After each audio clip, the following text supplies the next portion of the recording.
Moments Unveiled. And I remain your girl, Jennifer Iferenta.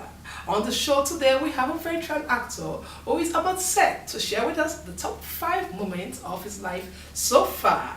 Now, trust me when I say it's going to be totally intriguing and very revealing. So don't go nowhere, because right after the break, we'll be going straight to business.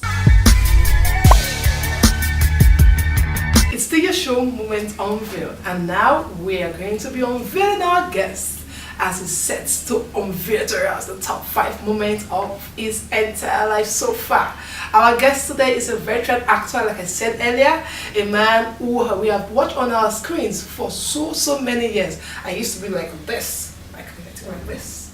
When I was like, oh, I like that man, I want to be like him when I grow up. I wish I could get to meet him one day. And of course I got to meet him one day, and I have the honor of also having him on the show today.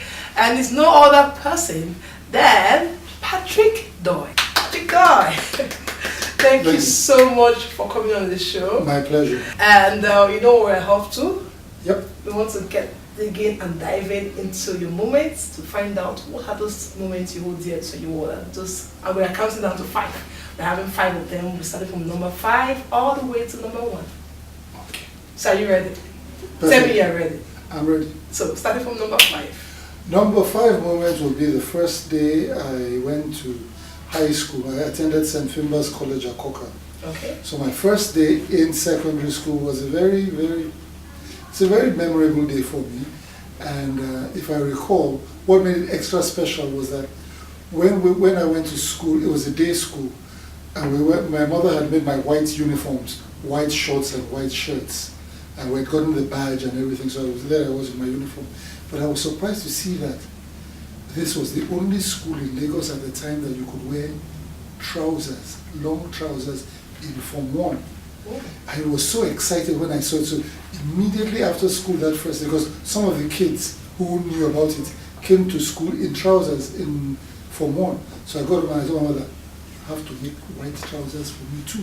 Because back in the day, you couldn't wear trousers until you were at least Form 3. And we didn't have SS then, we had Form 1 to 5. But you couldn't wear trousers until you were in Form 3. So it was a big deal for me to be able to wear trousers. Wow. So what year was that? I can't remember. It's 72 or 73. It has way back. Okay, we're going on now to number 4. Number 4 would be also at St. Finbar's College. I was in Form 4. I wasn't yet in Form 5, which was the last class in school. And because I was good at debating, the school authorities decided that even at Form 4, I should become chief speaker. And the person who was my supporting speaker was in Form 5. So I was chief speaker in Form 4, and I was leading somebody, I was the leader of a team of somebody who was in Form 5. That was a memorable moment which I'm not likely to forget in a hurry. So you were in a lesser debating class? team. No, I was in Form 4.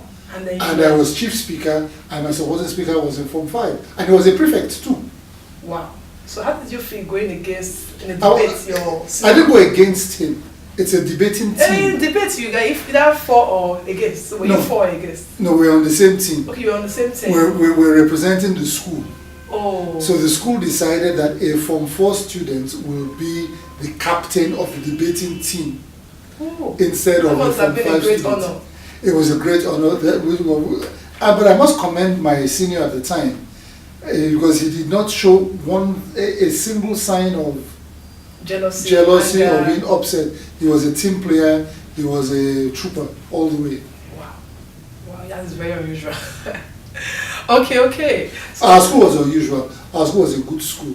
Our principal was Father Dennis Slattery, an Irish gentleman who was one of the people who fought for Nigerian independence. An Irishman, fighting for Nigerian independence, and he was the first chairman of the Nigerian Football Association. There are so many unusual things happening in your school. No, but I mean, because Father Slattery was that kind of person, that's why he could say the Form 4 boy is better than the Form 5 guy, let him be the captain of the team. If it was left to a Nigerian principal, I say lie. Wow. Okay. So we are going straight on to number 3. Number 3 would be the first day I went on air as a professional broadcaster on Voice of Nigeria, and that would be sometime in 1980, I think, yeah, around 1980, after I finished at the Federal Radio Corporation Training School, and I started working at Voice of Nigeria. Usually you work for about 2 or 3 months with a senior person where you are like an apprentice announcer. So you want sometimes during the man's shift, he will say, okay, Patrick, come and say a few things. Okay, pass. No. Actually, you can talk, but you have an organ. Yeah. You're like, we used to call it your double banking. When you're double banking with a senior colleague before they allow you to have your own shifts. So I double banked with quite a number of people. I double banked with people like John Momo, Mani Onumonu for a short period of time. But usually people spend about 3 months before they're given their own shifts. I think I did all of about 6 weeks, and then they started giving me my own shifts. So that was also... You learned very fast then. Well, I've always been a talkative, so that wasn't very difficult. Okay, so how talkative were you? I'm talkative when there's money to be made. When there's no money to be made, I keep quiet and I stay in one corner. But if there's money to be made for talking, I talk professionally and I get paid. If there's no money to be paid, I'm very quiet. So the more money, the more talkative? It's not so much more money. It's not a matter of that. It's a job to do. So if you're not working, why should I be talking? Okay.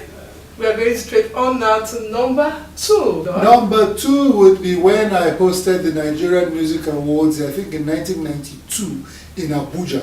The Nigerian Music Awards was one of the most spectacular events on the social calendar in Nigeria. We've never done any show like that.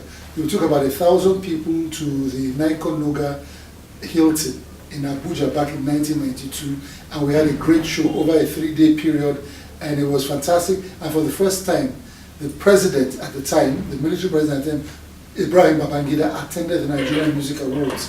And it was a special day where I was at my top form, made nice jokes and everything. And when Babangida came on, he says, "Oh, well done, Patrick, I've really enjoyed," so like it was nice that Babangida said, "Well done, Patrick," and he had kind words to say. The way he talked to you, you would have thought that we were friends. But that was the first time I was meeting him, but very personable character. So that was a great time. Nigerian Music Award 1992. Wow, so the Nigerian Music Awards has been coming from way back, 1992, making it like... The first one was 1989. Oh, 1989. That's right. I will reserve my comment on why that year is special to me. Okay. That has been Patrick Doyle giving us the top 4 moments of his life so far. We started from number 5 and now we're at number 2. Now, shortly after the break, we'll be going all the way to number 1. So don't go nowhere, we'll be right back. Welcome back. Now it's time for us to go to number 1 of Patrick Doyle's top 5 moments. Now let's roll the bass. Let's roll the drums. Number 1. Patrick Doyle, give it to us. Number 1 will be what I consider very memorable for me because I was seated on the front row, like the VIP front row, at an award ceremony that took place in the United States when Dr.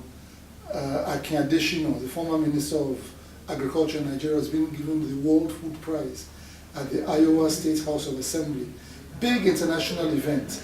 And on the front row were people like Obasanjo, the former president of Ghana, Mr. John Mahama, the governor of Iowa State, and some very top American government officials, some top officials from the World Food Program, and all of that. And for whatever reason, the president of the World Food Program was an Irishman. I have Irish ancestors. So when he heard that there was a Nigerian man of Irish origin attending the event, he said, because he's an Irishman also, he's going to put me on the front row.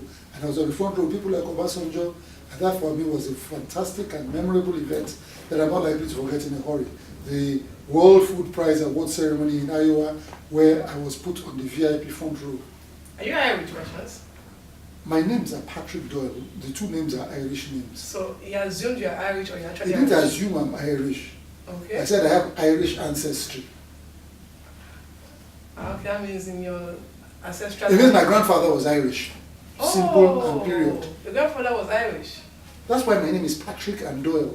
My name is not like a Nigerian name like Coca or Da Silva. I can assume It's my that's name probably because where it's you're my name. from. So it's because you have an ancestral lineage that's from Irish. That's right. That's why you are Patrick Doyle. That's exactly why. So You can't be more Irish than being Patrick, the patron saint of Ireland. And Doyle is like the Ajayi of Ireland. It's like one of the most common names. It's like calling somebody Bello of Ilorin. Doyle is the Bello of Ilorin. So you are equivalent. quarter caste. I'm not quarter caste. I am. No, your grandpa is Irish. Yeah. I'm a Nigerian of Irish ancestry. Oh, nice man. I won't dig further so I don't get shut up. No, why? It's straightforward now. So your grandfather is still very much alive. Even my father is not alive. Okay, sorry. Okay, this has been Patrick Doyle's top 5 moments, all the way from 5 till 1. Now, this is my quick question. Tell me, the Kosan drama, what is your take on it? Did both parties handle it maturely? I don't know about how would you say both parties handling the matter, maturely or not maturely. It's a straightforward matter. Some people wanted to take over the chairmanship of the society, and they made a play for it at the place where they had the chance to do so. They had a board meeting, they had the numbers, and they effected a change in the chairmanship. But a few days later, about 11 days later, there was a General Congress of the membership of COSOM.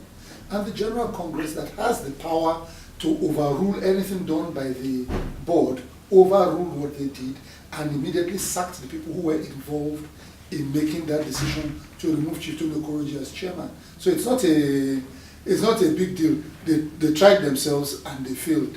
But what you want to ask is, why did they try themselves? They tried themselves because they were jealous of the style of leadership of Tony Okoroji. Can you imagine that there are people in this country who pretend to love musicians, yet when it comes to distribution of royalties, they say that royalties should not be distributed evenly and generally. That no, because their own artists, or they themselves as artists, are the artists who, they are the only ones that the whole station in Nigeria, only their music do they play. So that they should now distribute the money only to a few artists, leaving 3,000 other artists without a penny. And these are the people who wanted to take over the chairmanship and the board of COSOM, because Tony Okoroji has released and said that every artist in Nigeria must share in money of radio airplay of Nigerian music, and they share it equally. They say no, that's what this is all about. A group of greedy young men wanting to take over the management of COSOM, because COSOM under Okoroji is very liberal and making sure that every Nigerian artist survives. That's the long and short of it. We just got Patrick Doyle's insight into the COSOM issue, and with that, the show has come to an end.